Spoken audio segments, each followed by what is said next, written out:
Well, hey there, colleague. How in the world are you doing? Today, 25 prompts that you can use to signal to your students that you care about them as people during moments of genuine connection. Let's dive in.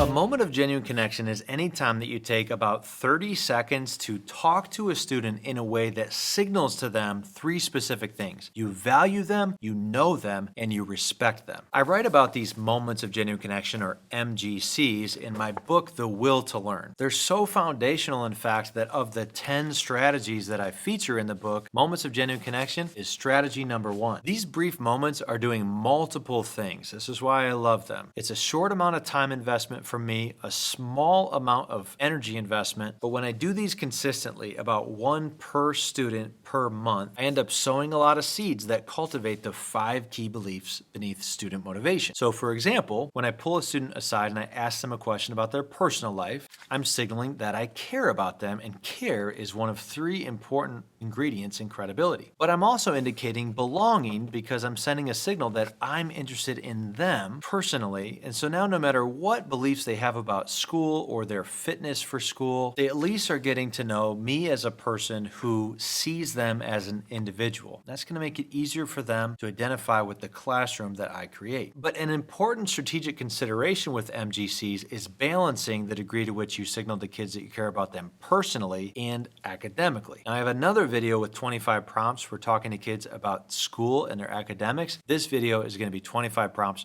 for talking to kids about their personal lives, beliefs, and experiences. For a PDF of these that you can print out and put on your clipboard, just look in the description. You'll see a link for getting that PDF. So without further ado, here are the 25 prompts. Number 1, what's the most interesting place you've ever visited and what made it so memorable? Number 2, if you could dine with any living person, who would it be and what would you ask them? Number 3, share a childhood memory that always brings a smile to your face. Number 4, what's your favorite way to spend a lazy weekend? Number 5, if you could time travel to any era in history, where would you go and why? Number 6, tell me a book or movie that's had a significant impact on your life. Number 7, describe a moment when you felt a strong sense of accomplishment. What's a skill you'd like to learn in the future and why? If you could only listen to one song for the rest of your life, which one would it be and why? Share a personal goal that you've achieved or are currently working towards. Who in your family has influenced you the most and why? If you had to write a novel, what genre would it be and what would it be about? By the way, mine would be about this math colleague that I have, Chris Painter. So just stay tuned for that book. Someday it shall be written. Describe a time when you've had to step out of your comfort zone and what you gained from that experience. What's a cause or issue that you're passionate about and why is it so important to you? If you could meet any fictional character from a book or a movie, who would it be and what would you talk about? What's the most exciting adventure you've ever had, no matter how big or small? Share a piece of advice you've received recently that's really stuck with you. If you could have any job for a day, what would it be and what do you think you'd learn from it? Describe a time when you had to be a problem solver and how you approached the situation. Share your favorite type of art or creative expression and why you enjoy it. What's a documentary or TED Talk that you've watched recently and what did you find interesting about it? Tell me about a time that you were proud of your ability to help someone in need. If you could witness any historical event, which event would it be and why? Describe a dream you have for your future, no matter how ambitious or unconventional. And number 25, what's a place you'd like to visit someday to learn more about its culture and history? Now, some of these are kind of hard to come up with on the fly, so a good thing that you can do is, let's say on Monday, give your students this as a warm-up prompt, 1 or 2 of the questions, and just tell them over the next week you're going to be pulling a few students aside